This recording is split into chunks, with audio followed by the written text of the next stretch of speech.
Isang kababayan natin ang nakakuha ng ginto sa World Vovinam Championship sa Vietnam para sa female category.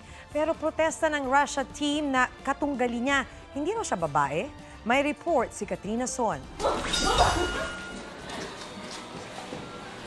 10 taon ng national athlete, ang 29 years old na si Hergie Tawag Bacyadan. Isa sa huling nasalihan niya ay ang World Vovinam Championship sa Vietnam. Nanalo siya ng gold medal sa female 66 category matapos talunin ang pambato ng Russia. Pero ipinoprotesta ng Russian Vovinam team ang kanyang pagkapanalo. Hindi sila makonvince na babae ako, kaya ang ginawa nila, ni-stock nila ako. Paglilinaw niya, ipinanganak siyang babae at piniling maging trans man. Ang kanyang pangangatawan ay dahil sa pag-ehersisyo at training. Trans man sa puso, pero syempre, naman na balibaliktarin nga nila naman talaga, babae pa rin po ako. Hiling ng Philippine Vovinam Team's Organizing Committee ng kompetisyon at sa WVVF, huwag i-entertain ang protesta ng Russia. Lalo't walang basehan ito. Parang nabastos po nga kami doon, ma'am, kasi ang sabi po ng Russia, dapat po ang ipalaban kay Hergie, lalaki. Yung athlete nilang lalaki. Siguro ma'am, hindi po sa nakita siguro ng gano'n na female na Asian na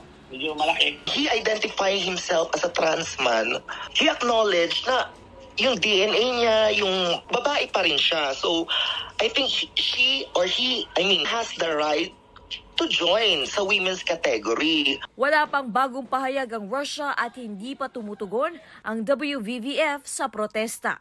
Katrina Son, nagbabalita para sa GMA Integrated News.